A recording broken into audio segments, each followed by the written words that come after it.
Hello, everybody. Glad you could join us for episode number 35 of the Launch and Beyond podcast, a podcast designed to support you in not only achieving great success in your business, but also in other areas of life as well.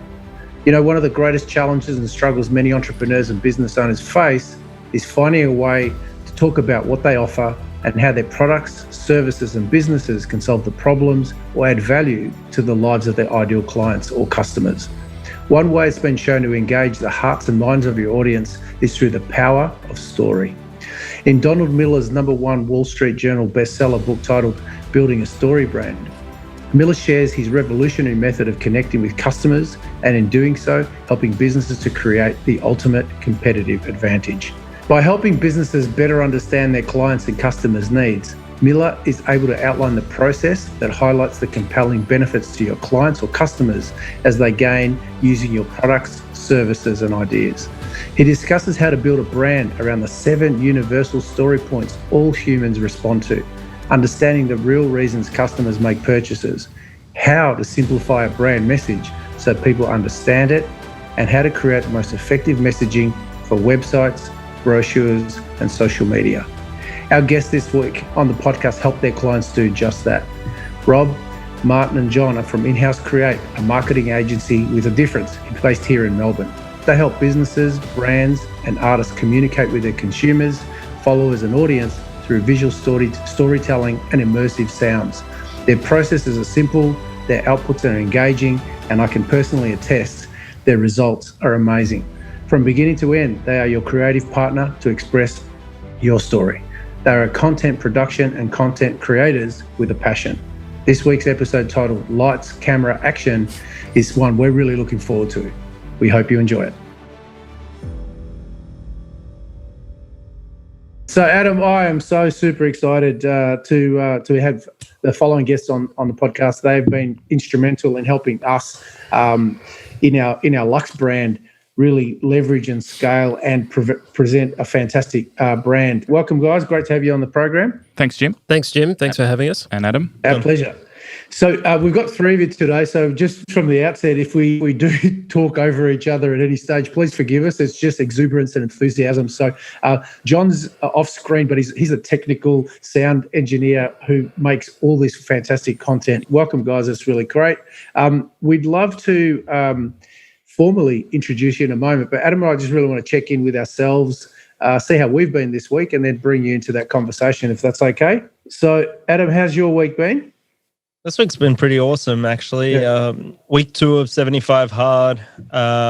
This is my 4th time around. I failed once, but this one I got a good feeling about. I'm using an app to put in all my meal preps and making sure that I'm getting the right calories, the right macros input, and I already see the results. I've dropped 5 kilos in 2 weeks. I'm running consistency. I'm not stopping anymore when I'm running. And then I also got my new triathlon schedule coming out. Starts in January. So you'll see me. First one's in St Kilda, your suburb. So right, you can come out and cheer me on and down the end of your street, actually. Right. Yeah. So I've got that new schedule, and I'm training towards something again, which is so different from just training to train. So I've got that end result going and building momentum, building up a new website, working on a bit more personal brand stuff. So as most of the listeners know, I do a lot of contract manufacturing of cakes. Right now, I've been debating for a long time, and I think it was a little bit too long of a time, if I wanted to have my brand as Adam's Bake Shop out there, or if I wanted to go and make a new brand or whatever. And I've just decided to go with Adam's Bake Shop, just get it all under one umbrella and start pushing my personal products through the system and doing it through internet and also through TikTok. And actually I got a funny story about TikTok, but I'm sure I'll bring it on a bit later on today with you. I'm sure you will. I'm sure you will. And what a perfect... Especially with content creators. Yeah, I was going to say, what a perfect... segue into the guests that we have today. So really and I'm, like I said, I'll really quickly go over my stuff because I want to talk to the guys from in-house.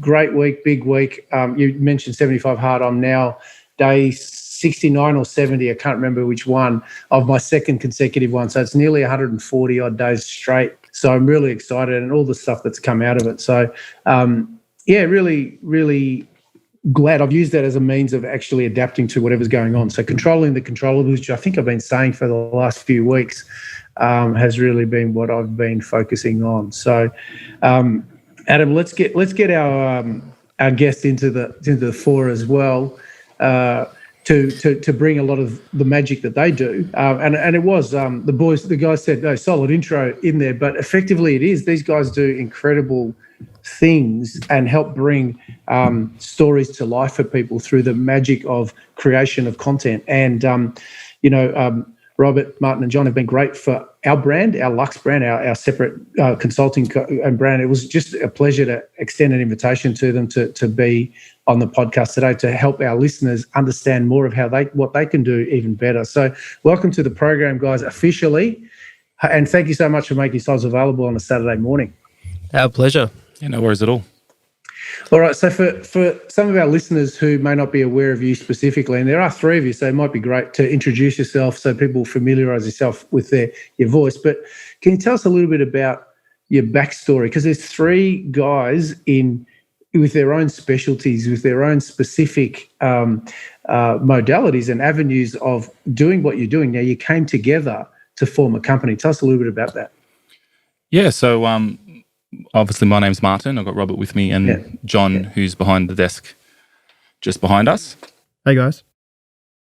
How we started is quite interesting because in I think it was early 2014, me and John just sort of happened to fall into a space together. It became available. Me and John sort of thought, let's just hire a space, doing our own separate things, John doing a lot of sound production and me doing a bit of video and design. And it just sort of started off being a co-working space. And for a good year, I think it was like that. Still working on projects here and there together, but after about a year, we kind of realized that what we do kind of worked hand in hand. So we just started working on more projects together. And then we thought, let's just dive in and do something together and see where it takes us. And not long after that, we met Robert through another mutual project that we were working on, and he sort of liked what we were doing, thought it was interesting, and said, "Let's try something." Okay. Well, I noticed you guys are sitting in your little soundproof booth over there, and I loved it because it had drums and guitars on the wall. So, you've got a range of different content or services that you provide to everyone. And I've seen on your Instagram you got heaps of awesome cool people that come through. Like, I'm a chef, so I saw Pete Evans was in there, and I've seen some of the news reporters that pops through. So you seem quite humble in talking yourselves up, but you deal with some of the best people in industry. Some of the people that we watch in TV on a day-to-day basis, you do content for them. You cut and provide them with material. So I think you're probably touching on Peter Hitchner with that one. And that one came up, was about 2 months or so ago. And it was actually a really interesting project. It was just an internal communications video for a business that we do a fair bit of content for. Unfortunately, because it is internal, we're not really able to share that with everyone. But, just having Peter in the studio, and he's a household name, is a face that we all know and love, and just to hear that voice was just incredible. To have him in the studio and to work with him was just probably one that we'll remember forever. Okay, well, that's really cool, Rob. So I guess if I was going to summarise elements of that, and we've got John in the background. John, if you want to jump in at any stage, please do so. There's no formality about how we're going about things today. So really, what I'm understanding, you've got Martin and John, you were on individually doing your own things, and then and at some point you got to the point where you're like, okay, can we work together? How do we collaborate? And that's obviously when Robert came on board as well too. So in that process, was there a realization that, hey, one and one could become 11, or was it? How did you go about the process of even contemplating the idea of working together to collaborate to create an even greater offering than you were individually? I think it just came down to the projects that we were working on. A lot of the time, something would come in, whether it be for me or for John, and the first sort of thought is, oh, how can I get John on, or John thought, how can I get Martin on and create something, really unique and special for whoever the client may be at that time. And it was just sort of like like you said, a realization that, we what we were doing individually was good, but when we started working together, we really started creating something special, which helps simplify processes. You've got everything in house. Very, very well thought out title. Yeah. Rob, you were going to say something? Yeah, I was going to say, when I met the boys, I think I was kind of between jobs at that stage so many years ago. And as Martin said before, we were kind of introduced on, through a mutual friend and contact. And I don't know, I sort of went to the old studio and met the guys and saw a great setup and thought, okay, well, what am I kind of doing with, my work and my career at that point? And I had I saw a bit of an opportunity there. I'd worked with, people with similar skill sets across, different industries in the past. And, the guys were both sort of working part-time, and we're all kind of, thinking of cool ways and things that we could do together. And then it was like, okay, well, let's go out on a new journey and extend the team. And the boys were, very kind to welcome me into that. And I think it's been almost 5 years later. Wow. And here we are. That's awesome. So let's take that. So that's the background story of how that's gone on. So one of the questions that keeps showing up is the increasing use of videos. And Martin, you talked about content creation and that's your background. And so in today's day and age, the use of video for businesses, entrepreneurs to establish their brand and share their message is huge. So why is that important, and why is the quality or the amount of content people out there really important?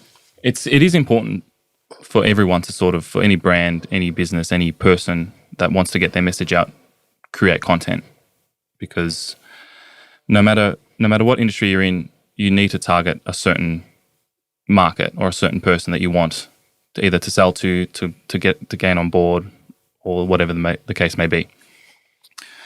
And I think we've come to a time where it's really easy to put your brand out there with social media, with like what Adam was saying, TikTok, Instagram, Twitter, Facebook, all these different mediums. It's so easy to, put your message out there. And I think it's really important for brands to get their message out and sort of really work towards their goals through social media and through content creation. Yeah, so what I'm hearing here is you're trying to build trust with your customer base, to sort of be transparent, to learn about who you are. And, people start wanting to buy from you or engage in your brand because they know who is behind the brand. And then that means that, all right, well, now we understand who that we're buying from. I like that guy. I want to buy more from him because he's transparent. He's got Instagram stories that shows him at home, or, shows the setup of my camera, my laptop, and my microphone while I'm about to record. So we almost feel like we're along the journey with them. And I think that's why the content creation is amazing. And it just adds a different level for startup businesses, especially because everyone loves watching the journey of a startup. They love seeing nothing turn to a big brand, hopefully. Yeah, and spot on. And Rob or John, if you've got anything to add specifically there about the increasing importance of video as a channel of sharing your personal story or your message. I think particularly over the last 5 or 6 years, now I've been in business for nearly 30 years, and it's become almost essential now to be able to create that content through basically through video, and particularly the more compelling the story is, the better. So is that the trend you guys have seen as well? Yeah, definitely. And, I think when we look at it, going back, the way businesses used to communicate was mainly, going back even further was probably, just an ad in the yellow pages, or the newspaper or print or a brochure or a mail out. And all these forms of media and communication are all static. They're not They're not moving. It's, you can take your time and you can perfect it and you can get that message out to, to look the way you want. But the minute you introduce video, you can't really hide, right? You're out there. It's engaging. People can see, and they can also see through the bullshit. So I think that aspect of video is just incredible in what you can actually deliver, in terms of a strong suit for your brand or your personality or what you're out there to sell. It's funny that you talk about old media. I've just finished reading the book Think and Grow Rich by Napoleon Hill. I've been talking about this for weeks because I'm just so slow at reading. But I don't know if you guys are familiar with the book, but it was written first published in 1937. 37. Wow. And one of the examples they were using is this new form of communication is radio. And up until that point, it was just magazines and newspapers. So it was all, printed material. And one of the things that Napoleon Hill was saying is that people who are excelling in the printed media might not be able to transition over to radio because you've got to use your voices, emotion. You've got to be able to engage a person. And that was, again, their form of transparency. Now, 80 years later, I don't know, 83 years later. Yeah. We've moved on to having video as our number one, attraction into brands or content. And I find that's because a lot of people have lost the ability to sit and retain something over half an hour. Nice quick TikToks, 15 seconds, 8 seconds, 20 seconds, 60 seconds, like Vines used to be, 6-second clips, and it engages people more quickly, and people have that low attention span. So they you also don't have that need anymore to actually consume anything to remember because information is so readily available by search now that you don't need to retain anything. So if you forget something, it's like, okay, well, great, we'll just go back to Google, have a search, and find what we're looking for. Yeah, that's really interesting, actually, but because I've definitely noticed that as a trend, and in terms of the attention span and the expectations that people have, the retrievability. You're right, Rob. My background in health says that what's called a neuroplastic model. So what's happening is that because we're not memorizing or remembering things as much, the advantage is we can access it quicker. The disadvantage is that, we're not actually making the connections in our brain to restore information. So the only thing that's going to move us is emotion. And if we can capture and tap into emotion, which is a different part of the brain, the limbic system, that's how you're going to move people. So it's actually, this is why I love what you guys do, is that you're engaging through state-of-the-art methodology, a way of tapping into the human drivers of influence and performance, which is emotion. So we're going to come back to that in a moment. I'd really love you to, you touched on a little bit about, the three of you coming together and working cohesively. And I guess that's a USP or a unique selling point in your business. So could you let someone know how, some of the processes that you would go through? Like you mentioned earlier on, Martin, about, okay, I've got a project and I'm trying to work out how I can bring John into it. So perhaps give us some insights or behind the scenes ways of how you individualize and address the specific needs that a client has, and find out who and how you can all work together to get that outcome. So our process when we're dealing with any of our clients is to sort of have a bit of a pre-production meeting with the three of us, just to work out what the message is the brand wants to convey, who they're sort of targeting with that message, and like you said, using emotion to using emotion to try to connect with the target. And I think that's sort of the thing that we try to do with every client, is just try to work out the nuts and bolts. What are they doing? Who they want to sell or target. Yeah. And just try to work out a message that really appeals to their brand and to their target. Okay, so in that context, and I'd really love to get John's insight into this as well, would be, so if someone comes to you, you're going to sit down, as you said, in the pre-production meeting, you're going to work out and go, okay, what's the specific message or outcome that you're looking for? And within our skill set, who's the best person at any particular process to create input to help us expand the brief, the profile. Is that along the lines of what? Yeah, I'll just jump in before John does here and just sort of say, further to what Martin was saying is, also just, trying to look at where the content is actually going. So what channels is it being released on? What's the message? What's the point? What outcome are they looking for? And then that really gives us a bit of, structure where we can kind of, bounce some ideas around internally and go, okay, well, this could work, where are we going to set it? Are we just going to film, on a green screen, or we're going to do it on location? What's the point? What's the message? Work out those clear objectives first, because unless we work out what that is, we're just going to sit there going around in circles. So that's really good. And then, really, having varying, I guess, levels of creativity and different backgrounds between the three of us, that really gives us a nice bit of leverage internally to go, okay, well, yep, this is going to work well. We know what we're doing here. That's not going to work. And then that, structure really enables us to get our production right well before we get into any sort of filming. And to give the listeners a bit of insight of how we tackle a few things, the hardest thing for, I think, any content or production is starting, where to start, what to do. And because we do come from the different backgrounds, I do love to just jump in straight away, whereas the other two like to really have a big brief and talk about it and plan.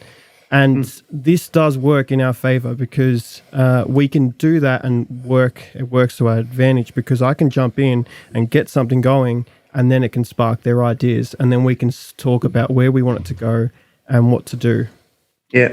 And you know what? Even just the way you guys answered that highlights the synergy and the power of what it is that you're talking about, because, you'll in any area, you'll have the people who are great planners and strategists. You've got other people who want to jump in and get things going. So you need a combination of both. But what I really love and hear, and I've actually experienced firsthand in working with you guys, is the synergy with which you bring all those skill sets together, so that you effectively. I know that I kind of be closer to where John is. Like, I just want to get in there and do stuff. But what I've realised is that's got its strength and it's also its challenge. And so if like you said there, Robert, that what is it that you're planning on doing, and what you and Martin are doing is planning the process, planning the pathway, illuminating the path for people. It makes a lot more sense in terms of what you're creating. So, I guess that would be the difference between content that's connecting with people and just noise. Yeah, and that's taken us a lot of time to work out internally. Our personalities, our skill sets, and everything else that we all want to bring to the table individually. What that actually means on a project, because, like John was saying, I'm probably the worst offender in the group that, I need everything structured, planned. I need to have my notes sorted. I've got my, funky yellow pad and all the rest of it. Whereas John's just like, he's already pulling cables out, plugging things in, ready to go. And so, I feel like Martin's right in the middle. I'm right in the middle. That's perfect. A little bit of this, a little bit of that. That's perfect. So it's taken a lot of time to just realize that. But now I guess we've got that benefit of understanding that process and being able to use it to our advantage. Yeah. And that's the advantage of aligning yourself with people who have complementary skill sets, because they highlight your blind spots, and they actually complete the process a lot better as well. So, like I said, working with you, it's obvious that that's the case. I feel like that's something that happens with Jim and I. Like sometimes, especially on the recording side, I'm like, hey, let's slow down just a little bit. I want to plan this one out. And then Jim's like, no, but I got like 5 shows of notes that were ready to go. Let's go. And I'm like, I'm not confident on the video. Let's just like slow it down just a little bit. And then on other things, I'm like, let's speed up. And he's like, no. It's technical, that stuff. That's my bottleneck as well. But it's really important, right? You realize it and you go, okay, what's the right harmony and balance between both of those? And if you, and we did a podcast earlier on about the 70% rule, which I guess has just stimulated a question for me to ask you right now.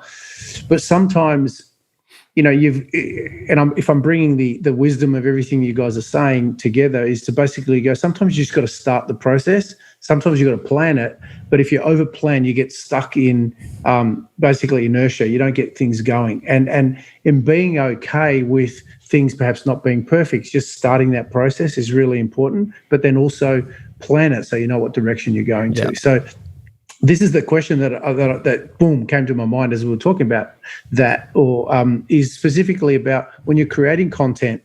How do you find the right balance between authenticity and just getting content out there with just being a lot more deliberate, professional? And I know, talking to a company that prides itself on the output of a great polished product. How do you find the harmony between both that really resonates with your audience?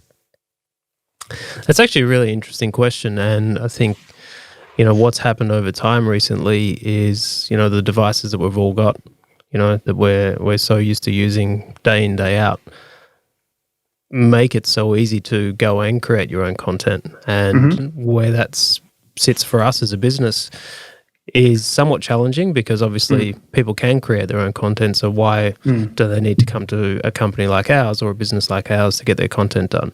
And I guess what you need to ask yourself is, what, again, going back to the messaging and the point, is it just a quick story that's going up on Instagram, or is it something that needs to be polished? Is it a full-blown commercial? Is it a promo piece? Is it online learning content? And that, I think, is where we kind of fit in, as opposed to just maintaining your messaging, putting yourself out there, and keeping yourself current in your channels, versus the need to create something that's going to be long lasting. Well, I guess it's the same as every type of business. You want to streamline as much as possible. And now that we've got the internet, we've got so many more platforms to be on. So is it integral for your business to be digital? And then if so, how do we go about it? Do we go to professionals, get it recorded? And then that way we go in, record the content, walk out the door. They do all the editing, make it look beautiful. And we can go back and do what we have to do in our businesses. And we focus on what we do best. And we leave the professional stuff up to professionals. And that's another, key to go into a company like yours, is the fact that I can go in, perform, and leave. And I get to go to my next meeting. I get to go to talk to my next suppliers. I get to go on my production floor, talk to my staff, while you guys are doing all the fancy stuff and making it polished, rather than me sitting on my computer for 20 minutes trying to understand, how do I select all the clips in my, Premiere file? When after a while I figure out it's just Control A. Like, it's just simple stuff like that it wasted 20 minutes of my time. But if I went to a professional, I wouldn't have to worry about that. And that's probably one of the biggest things, is obviously time. And like you say, like, how long is something like that going to take you to do? And then sort of going back to what I was saying is, pushing out that little story about yourself, or, what you're up to for the day. Just recording that as a little story that goes up on Instagram, fine. You're going to be able to do that quite quickly and easily. But when you are talking about something that does need to convey different messaging and, show it in a much more professional light, why, you need to find that balance between, is that something that is going to take you that 2 weeks to produce, versus, like you say, coming in, quick session with us, and then you walk out the door, we go to work, and then you don't need to worry about it. And as you just mentioned quickly, that could be my story, coming in, recording with you, that's my story for the day. Then I get back to go to my business and record more of my stories and get my authentic person out there in my content, while we're leaving the highly polished stuff to you guys to go, all right, well, this is the real content. And then I go, well, this is my behind the scenes of the real content. And then that way you've got constant content coming through all your social media streams. And that way you keep active and at the top of people's feeds and profiles and all this stuff. So that's probably something we've been doing quite a lot of late with the majority of our shoots, obviously, when we could actually shoot, is just capturing that behind the scenes content as well. Because we have found a lot of, businesses and brands and everyone that we work with, that behind the scenes look is actually important as well. Yeah. So, finding that balance across all those different visuals, whether it's behind the scenes and the final outputs and everything else, they all have their purpose. Yeah, well, like when I record a recipe. Sorry, I think Jim's trying to come in. I got one more, Jim. I got one more. It's like when I'm recording a recipe and I know it's going to be a 1-minute YouTube clip or 2-minute YouTube clip in the end. And the company who's recording me has 3 cameras on me and we got the light boxes up and you see me behind the scenes, like throwing pans around. And then you got someone who's in the marketing of the team who's hired me and they're shooting all the stories and they're taking pictures and people really love that. And that's awesome clickbait because they're like, oh, that's what a professional shoot looks like.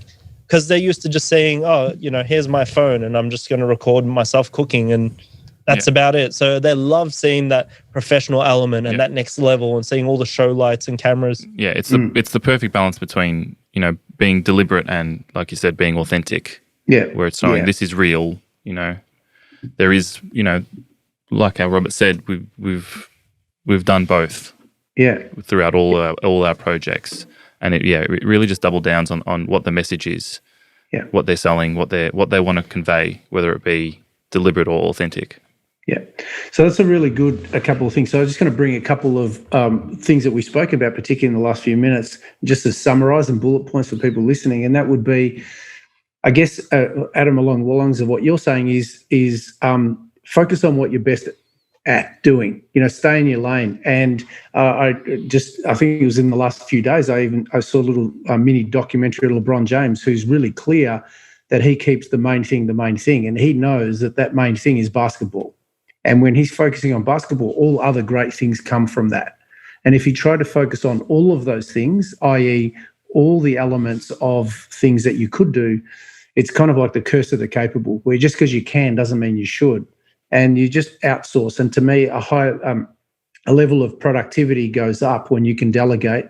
And to delegate to someone who can do it better, faster, quicker than you could is a really good, efficient use of your time. So that's a really important to keep in mind. Is you can do it quite often. You'll take you a lot longer that you could be allocating to the things that you should be doing in and of yourself. And you're right about that balance between the marketing and the professional product of it, because I know in the photo shoots that we've done, and we're right, we've got 2 or 3 events that we've cancelled with you guys because we haven't been able to get in studio, and we had an event, 2 events that we had planned. So that's come with some of the frustrations. Perhaps we can talk about that in a little while. But we've recorded training programs, we've recorded programs with you guys, and interestingly, we've had little grabs of those that have come out. We put them out social. Without doubt, the one of me recording stuffing up and you guys laughing at me has gotten so much traction. It's ridiculous. So you just go, that's where people could see the real Jim within the polish, because the product is polished and you guys have done an extraordinary job. But it's interesting. Sorry to interrupt you, Jim, but I think at that moment when we recorded, I mean, we're all in the studio together. It was obviously months ago now, but we all broke into laughter. We did. It was funny. On both sides of the camera. And then I think we all had that moment which just went, you know what? Let's push this out there because people are going to find it as funny as what we just found it. I don't know if it was the stuff up as much or is Bettina just looking at you going, what course are you talking about? Yeah, but it's true. I think that there's the element, there's a human element. And it speaks to the fact that, if we were worried about, I am authentic, right? But I also want a high standard of product out there.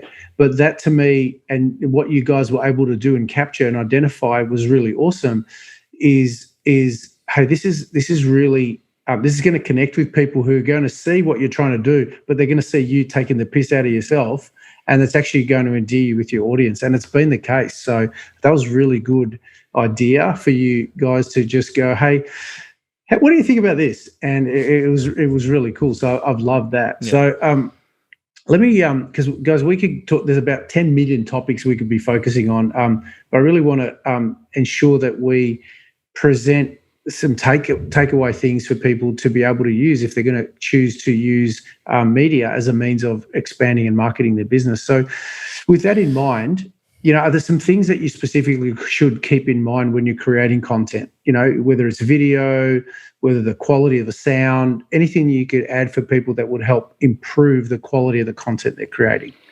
Yeah, I think quality of sound is something that's almost as important as quality of video, especially now. Mm-hmm. I know John's probably jumping at the bit to get in on when we're talking about sound.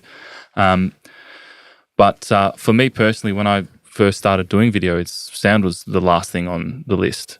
It's Right. like do everything and then whatever the music is, whether the recording straight from camera or whatever the case may be. And now it's completely changed my mindset on how to use audio and how to use video together. That makes a complete difference.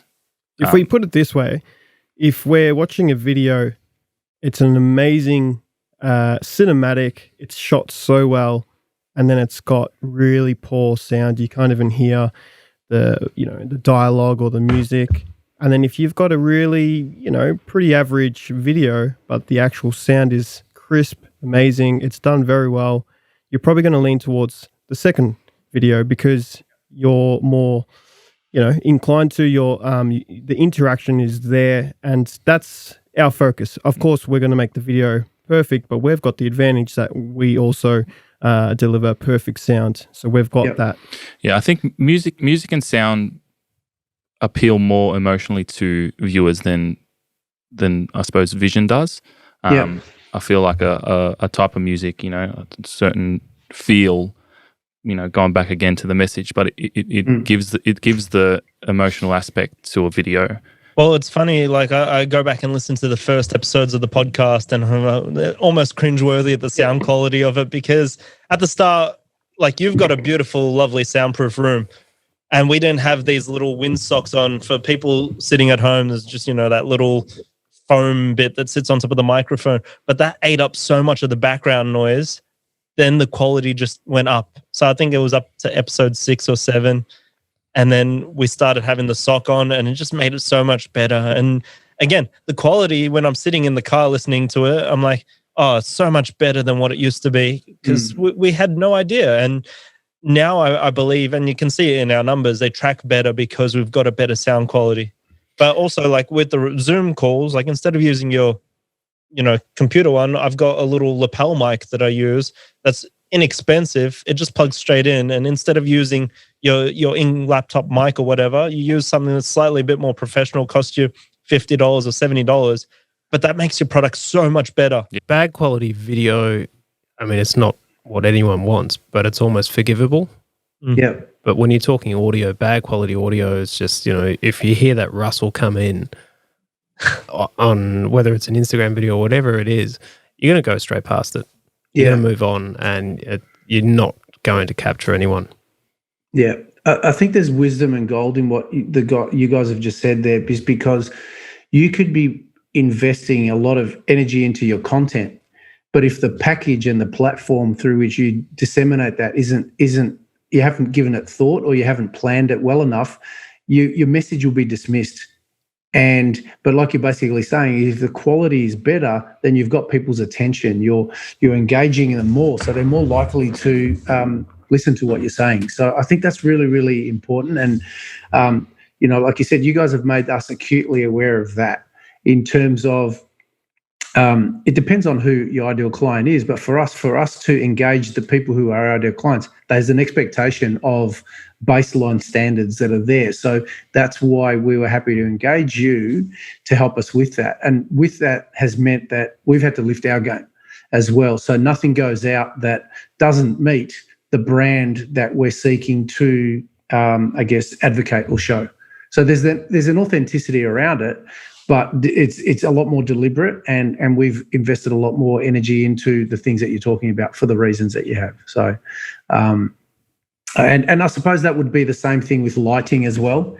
So having an awareness of lighting and making sure that you've planned it, and it's worthwhile considerations. I know when we've done our photo shoot, the setup stuns me. I'm just there going, okay, I'm ready to go. And like, no, Kimasabi, you just have to sit back here and just let us set things up for the next 40 minutes, because if you want this to come out the way you want it to, this is what we have to do.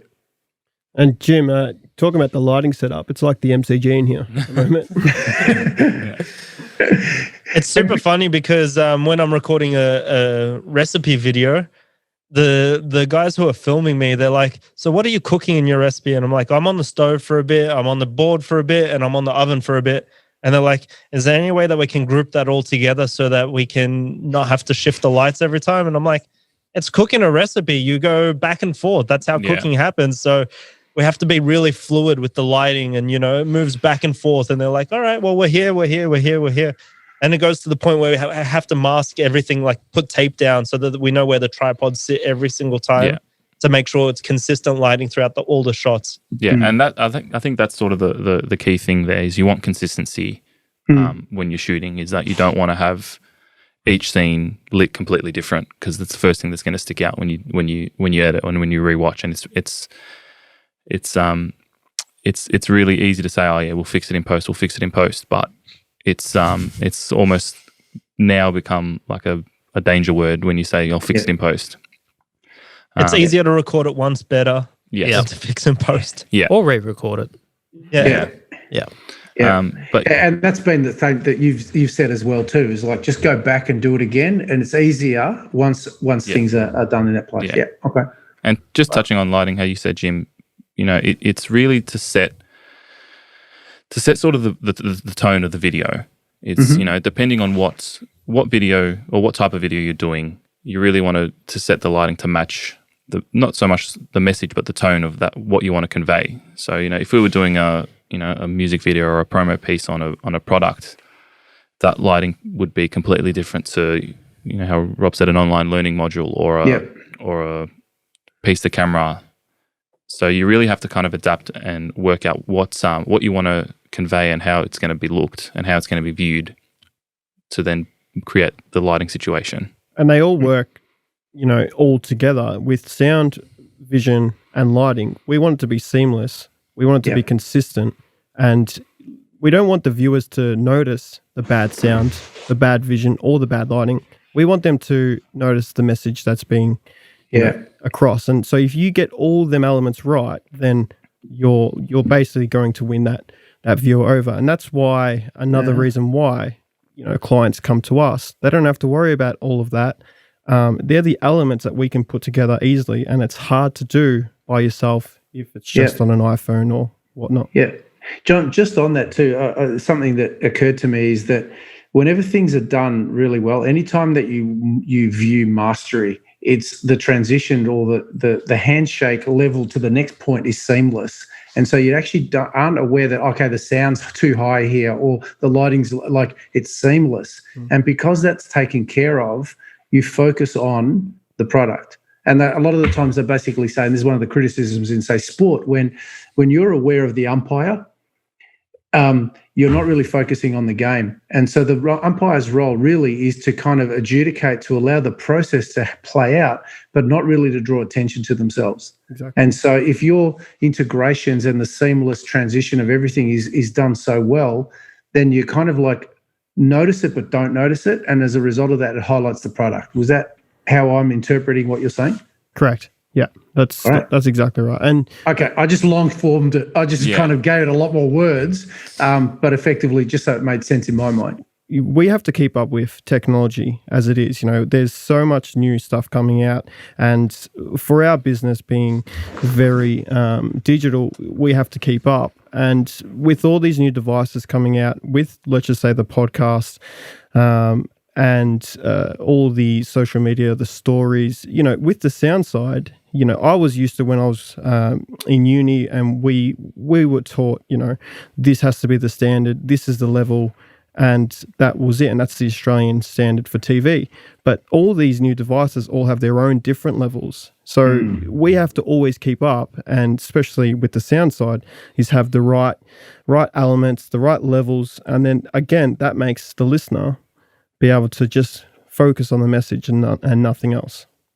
No, good distinction. It's good distinction. So carrying on from that, you talked about integrating that. And so we've spoken a lot about the technical side of things, how you guys came together, what it is that is the difference that makes a difference to you and the value you add to your clients. I guess the other story is that you're a business in yourself.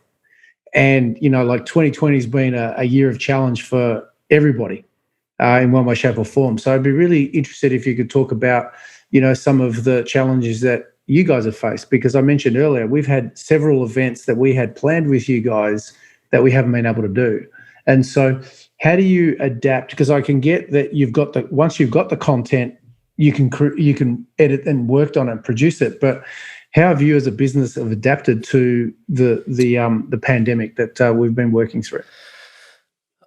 It's a really good question. I think everyone's got their own answer, no matter what industry they're in. And I guess what we've sort of spoken about internally is to just focus on what we can control. And what we can't control is what it is, and we just need to work around that and focus on, the areas of our business where we can continue to work. And, if you look at what's written on our website, it's, we film, we record, we design. And they're really our three major markets that we operate in. And to have the filming component just completely taken away from us, it's like, okay, well, we've still got two big areas that we can continue to work. We can still facilitate work for our clients in different forms. We've invested heavily in data storage in particular.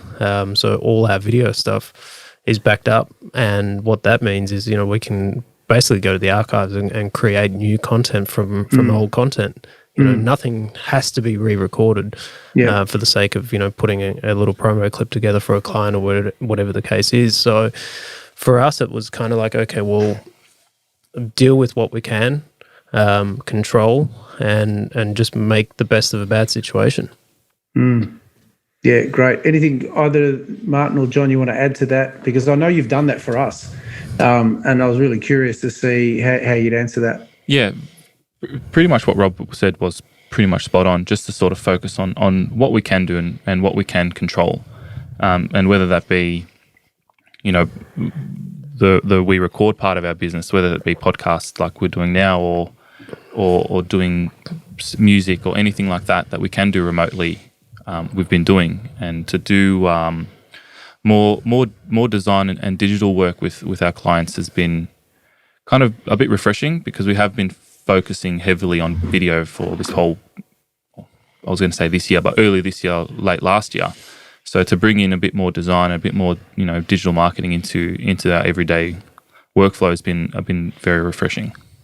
At the start of this lockdown, both Martin and Rob looked at me because they knew that it would probably affect me the most, not being able to come into the studio and use the facility a lot. And I'm probably here most of the day and night, with artists coming in only at night, because that's when they can usually come in because they work full time. And so it was a big change for me, definitely having to work in a spare bedroom at home, not having the sound quality that I have in this studio. And but I think it shows that if your business can adapt in these times, then it's basically, I've found that we're unbreakable, but we can adapt. And it's just like technology, all this new stuff that comes out, we're there and we're first on it. So we've done the same. We chat in the mornings and we know what we have to get on with, and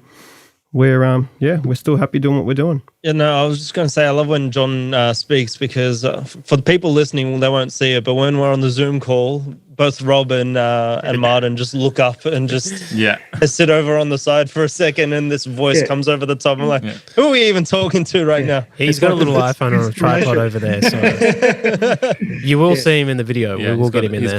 He's got his little camera set up for himself. See, that's the beauty. See, to us, like, just uninitiated, this is the post-production stuff that'll make it all come alive. So I'm really, really grateful in there. What I'm hearing, obviously, from what you're saying is there are limitations to one part of your model, but what you've done is you've gone, okay, how can we use this situation? What can we do differently? If you're basically determined to go, this is the only pathway we go, well, you're dead in the water. Yep. So there are limitations, there's challenges that everybody's faced, but what I like about it is that you've gone, okay, What can we do? What we can't do this, but what can we do? Control the controllables, adapt, innovate, overcome the challenges. And not only have you done that, you've also expanded. You built another studio, so it's not just that you've got one. So you've expanded through this process. So let's put perspective in it. You know, you physically can't get to a minimum of a third of your events you can't record. But what you've done is you've gone, okay, well, how do we adapt our business model? You've expanded. You've got another, so you've replicated that back, which is no mean feat. Knowing how phenomenal the setup you have in one studio is, to actually do it again, which is great. So it just shows that even if your model is dependent on one thing, the people who have adapted, the people who have survived, are the ones who have been willing to go with what's going on and just go, okay, rather than it's an either or, it's like, well, how can I adapt? That's the biggest thing that I'm taking out of what you're saying.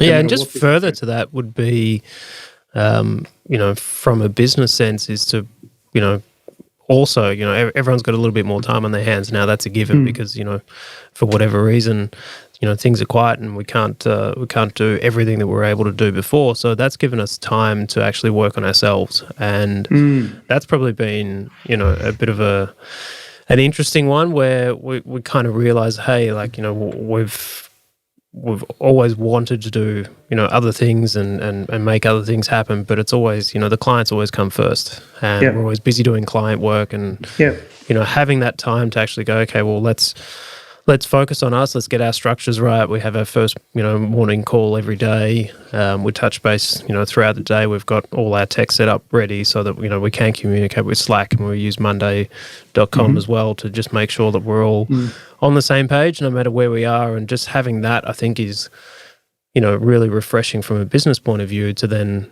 I think what's interesting for me is what's going to happen on the other side. So how different our workflow is going to be, and how different our day-to-day process is going to be on the other side of this, you know, whenever that may be. Yeah, that's really interesting. Yeah, it's good, great sort of question. Yeah, how are things going to be different having lived through this? So, Adam, you were going to say something? Yeah, and do you think you'll continue to implement that on the other side, as keeping a day for personal development or professional development, so that, you're with clients, say 4 days a week, but on the fifth day you're doing your own professional growth to help, one, keep up with trends, but two, keep up with what fills your cup, as Jim would say? Yeah, definitely. I think, you know, we've spoken about it, and it's definitely something we want to, you know, continue, and, you know, well beyond all of this is to have that sort of structure where, you know, there is that day or afternoon where it's like, okay, all the client work goes out, and, you know, whether that means the three of us go out to a training session together and do, you know, a little bit of team building activities or whatever it is, and just get away from the work to just focus on us is, I think, going to be really important, because we do spend so much time together, and we don't, I guess, realize it until it all gets taken away. What that means, and, you know, seeing each other on, you know, video calls every day is, you know, it is what it is. It's not quite the same as being being in the same room. And Robert, you guys have mentioned also that these are the specific pandemic challenges that you faced, and you've overcome them through being adaptable and followed through. But, you know, you said 5 year and probably a little bit longer history of business. So, you know, would you mind just letting, I guess, anybody else in a process of early stages of business or business themselves, would you let them know some of the challenges and some of the biggest challenges that you've had to face in business generally? Yeah, I think the biggest one that we've all faced is just because we were all doing something else when we started. You know, this was the side hustle that wasn't the full-time hustle. So that was probably the biggest challenge that we've all faced individually, is finding that right point to take the jump and go out on our own. And it is daunting because, you know, the very early days, when I think we all first came together, you know, we were chipping money in for the rent out of our own pocket. And it's like, okay, the account's getting down. What are we going to do? Are we continuing? Do we stop? You know, they were the very early day challenges, but then as that kind of evolved, it was kind of like, okay, well, we can see some light and we can see the direction where we're going. But then became the challenge of, okay, well, let's make this thing real. and let's focus on this full time. So that was probably the biggest thing for us. Yeah. Yeah, I think pretty much like what Rob said, the challenges that we face now is more, internal challenge of how we want to better ourselves, and how do we take what we've got now and take it to the next level and do things differently and try to stay relevant, stay fresh.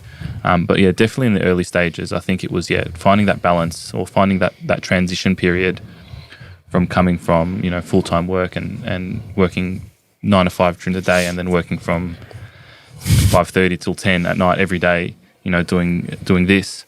And I think it was that challenge of just sort of working out what we want to do, how we're gonna achieve it, and then just taking that jump.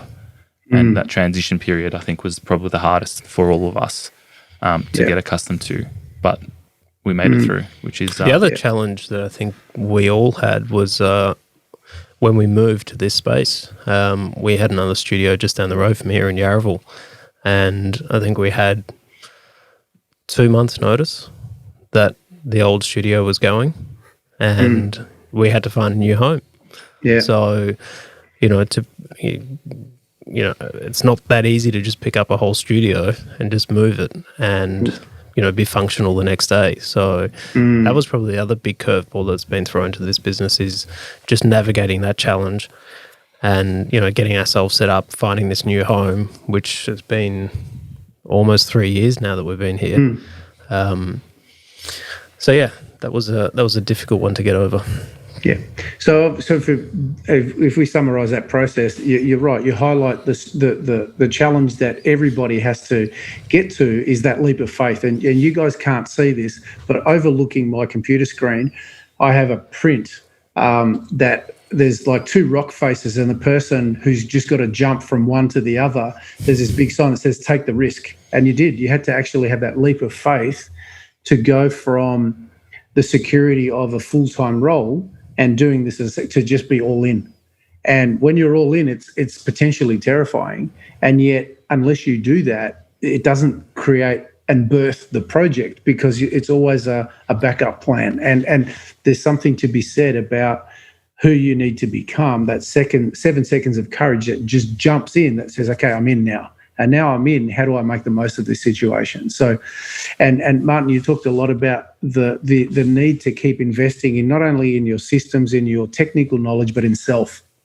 Because if you don't, what we quite often say is that you could be in business for 20 years, but you got 1 year of experience 20 years over. But the whole purpose of how you adapt and grow, and as you said there, Robert, too, is the team building stuff, is you've got to keep investing in self, because you can't, that becomes a capacity constraint if you don't work on self to keep growing your business. So I'm really glad you guys touched on those, because they're important factors. There's the fear, there's the constant evolution of self, and a growth and upskilling in yourself, whatever industry you're in. So I think they're really important factors to talk about. So this is fantastic and good. So let's use your knowledge within the industry. So if you could forecast, if you had a crystal ball and you could see some trends that are happening within your industry that you think are going to have an impact on entrepreneurs and business, and perhaps the content creation or where things are going, where do you see that going? So it's a good question. It would be good if we did have a crystal ball and we could see what's going to be coming up, and we can jump on it right now. But it's almost the unknown in some ways, because everything is moving so fast. When you're getting augmented reality stuff come in and 3D stuff come in, it's mind-boggling of what could happen in next year, the year after, let alone five years time. But it's just sort of the challenge that we sort of have to face is keeping relevant, working out what's the best way to use new mediums. Podcasting now has become probably the most recent upgrade we've done to our business, and it's been really a fun ride to learn the whole podcast scene, the space, not only the recording side, but the behind the scenes stuff, the upload, the and all the sort of back end stuff that goes into it. So I think I see you smiling there, Adam.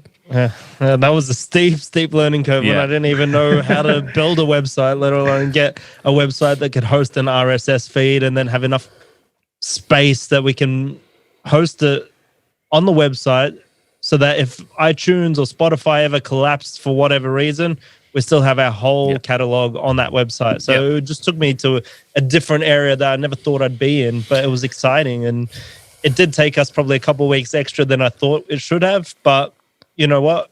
It's a learning curve, and you shouldn't put time on learning. Yeah, and I think there's going to be, a huge change in probably the equipment side over the next few years. And you're already starting to see equipment coming out with, early stages of, AI integrations with, auto-focusing and all that sort of realm of where the equipment side's going to go. So like Martin was saying, just trying to stay current with, the trends and stuff that are happening in the industry, because it is going to move quite fast over the next few years, and just trying to stay relevant with both sides, from being, the technical capabilities, but also, what happens after we, do all the recording and everything else. So, how we push it all out. Is that going to be driven by, new platforms that do it all for us, or what, what's going to happen? So, well, I have seen these like super cool digital like charts, like 3D holograms inside of videos. So people will walk through, like, say, a map, and there'll be big spikes here and there, but it's all like a hologram. So they're just pointing, and it's becoming a bit more interactive on the video side of things. It's not just sort of like, I'll pan over and then you've got an insert here. Like, it's actually walking through like 3D productions, which I find it's really cool, interesting, and there's not many out there at the moment. So it's sort of developing like that new platform that people are intrigued about it, because it's still not out there. So that's actually really interesting, and what I guess I'm going to marry all those points together to because that's what I like to do, right? Is I look at threads and I go, what's the commonality, and how do we dissect it and bring it down to manageable steps? So the rate of change is phenomenal, right? And like you said, Martin, we don't know what that's going to be like in 1 year, let alone 5. But what we do know is that you need to be able to adapt quickly. But what I also see is that with so many options, so many variations, so many directions, it can become overwhelming for people. And so I think what's going to, and this is what I see, is that whenever there's so much expansion of infinite possibility, it happens in the paradox of choice, right? So what happens as a consumer, you become overwhelmed. In the end, you go, I don't know what I'm doing, so I won't do anything. So real power and wisdom will come in people who are authorities in that space, who can direct you and actually simplify. So it's almost not complicated, but simplify it. So you can choose to do it, and you can be the master of, you can be a jack of all trades and master of none. Or you can decide to go, what is the highest and best use of my time? How do I outsource what I need done and ensure that it's relevant, it's contemporary, it's hitting the mark for people? And how can I ensure that I optimize everything that's available by not having to learn all of it myself? That's how I think about it, because I'm in a podcast with people who infinitely know a lot more about technology than I do, and I have a choice. I could spend my time trying to understand a little bit about all of them and know very little about any of them, or I can focus on what it is that I do best and ensure that I lift my game in that area, and then optimize my delivery platform by using services and products and technologies that actually leverage that. That's what I take out of it. Yeah.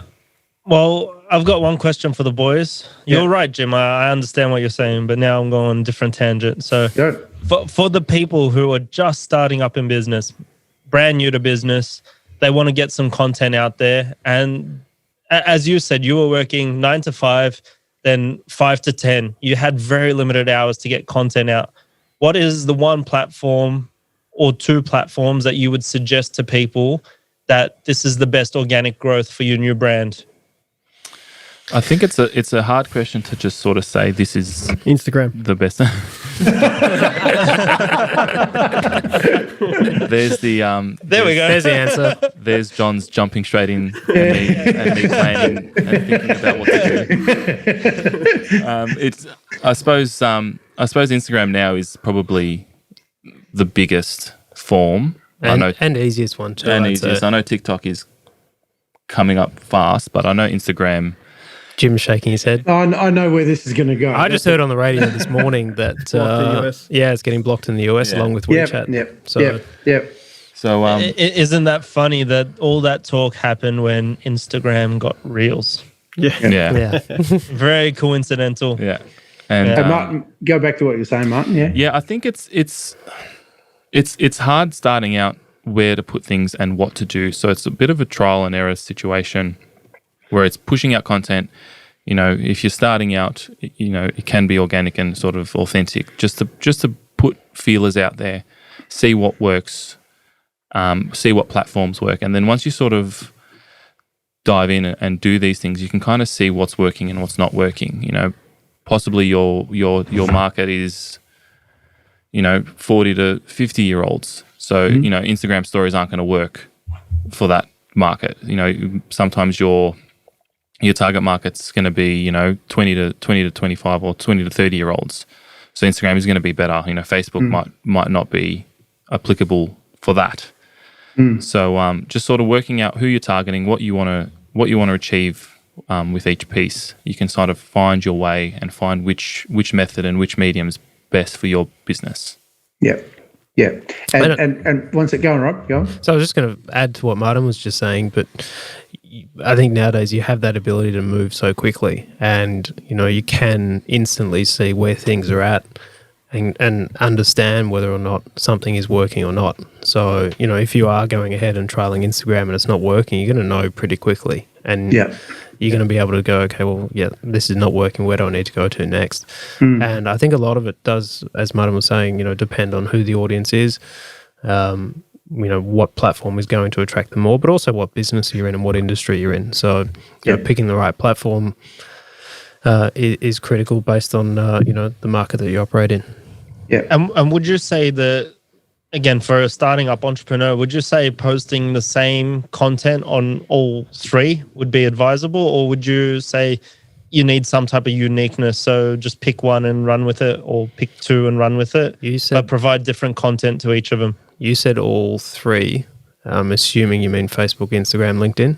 Oh, yeah, LinkedIn or Twitter or, as a social platform. Yeah. I would say they're probably the main three that we focus on.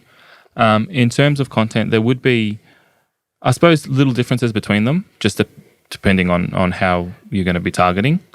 I feel the message would be the same, so I wouldn't change too much about it. But, you know, we do, whether it be, you know, for an aspect sort of way, changing the videos to match what the requirements are for each platform. So, for instance, on ours, on Instagram, when I share the photos, it's a 1x1 or, you know, like a 4x5, as you said. Yeah. And then on Facebook, I'll go the 16:9.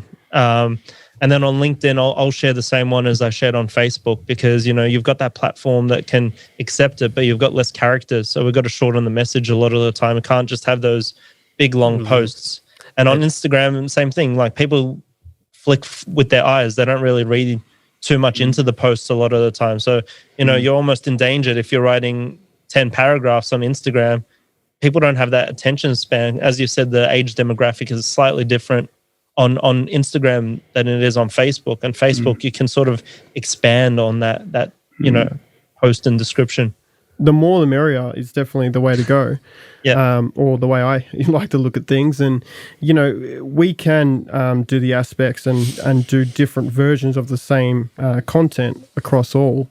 But we tend to do the everyday thing of Instagram. You know, Instagram is, you can do stories, is like, you know, this is the moment, in the moment, you know, on your iPhone, and this is where we're at. Whereas your grid post is a little bit more polished. LinkedIn is a little bit more business focused. So you're probably not going to put a story that you use on Instagram on LinkedIn. You're going to want something that's a little bit more business related to your business and what you're trying to get across. And Martin, did you have something you wanted to add to that topic as well, with regarding to what platform that would best suit your message, or whether you just go through? Touching on what John said, you kind of see not only your target market of who you're presenting to, but what the target market of each, or what the age demographic for each platform is. You know, something like John said that's really business related that you want to push out to, you know, professionals and industry professionals. You're probably going to put that on LinkedIn over Instagram. And if you're, you know, wanting to sell something, whether it be fashion or technology or something like that, you probably put that on Instagram and Facebook over LinkedIn, because that's what your target, who your targeting is. So it's almost you have to know who your target market is and what they're using and what they're looking at and how they're absorbing content. Right. Sounds good. So I was just going to say, before we, because we've delivered a lot of information for people to help them on the journey, and I really want people to connect with you as well. And I'll ask you how they can do that in a moment. But my final question really would be, what's it like being in front of the camera when you're always putting everybody else under the pump? I was actually going to touch on that before when we were going through sort of production and lighting and stuff. And I was just going to say, it's probably one thing that we take for granted, in particular working with yourself and Bettina, Jim, is just how great and confident you two are in front of camera. And I know, personally speaking, I hate being in front of camera. Right. And I think we actually did something late last year for a client where we created a almost just a bit of a fun, jovial Christmas video of us sort of reenacting some of their videos over the year as a bit of a thank you. And that would have been awesome. It's actually up on our Instagram, I think, so you can go check it out. But we had a bit of a chat about it internally and thought, we'll do this. Yeah, okay, John, you say this. Martin, okay, you do these lines. And I was like, yeah, I'm going to do this. And then all of a sudden it's like, yeah, great, we've got it all sorted. We pulled the cameras out and it was just like the sweat coming down on the forehead. It was just awful being on the other side of the camera.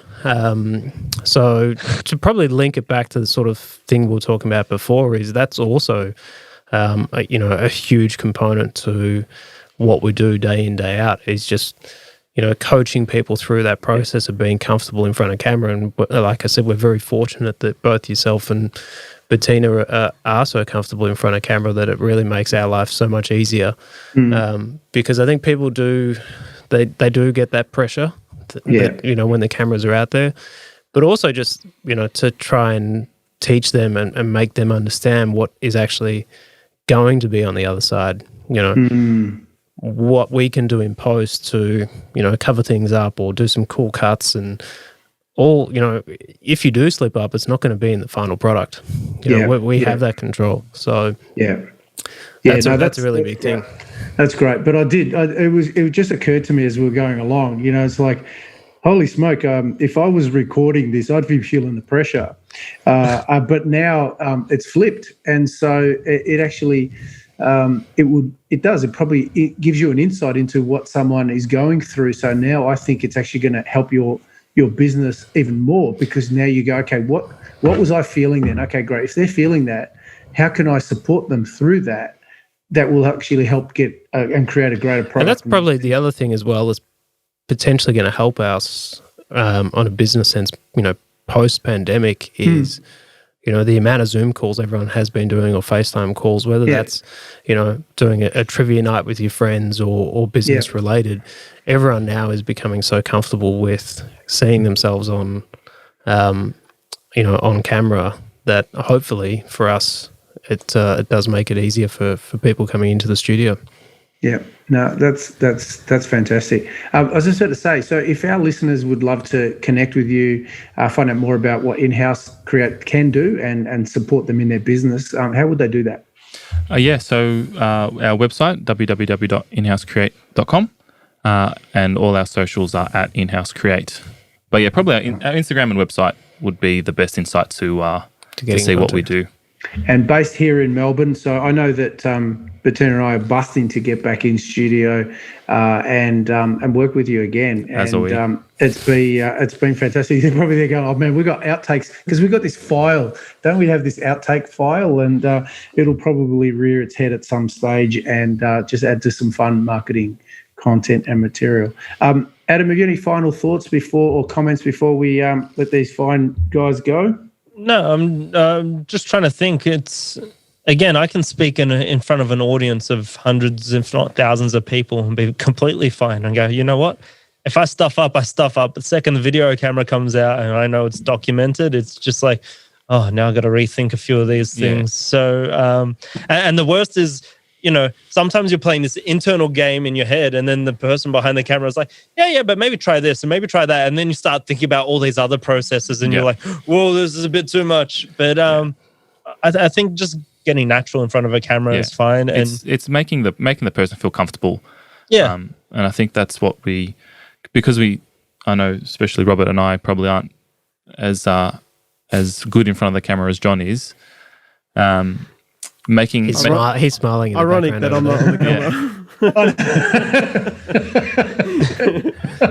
camera. Making the person feel comfortable, because we know how daunting it is being in front of a camera, how daunting it could be, standing with all the lights around you and a crew standing behind the cameras, everyone looking at you while you speak.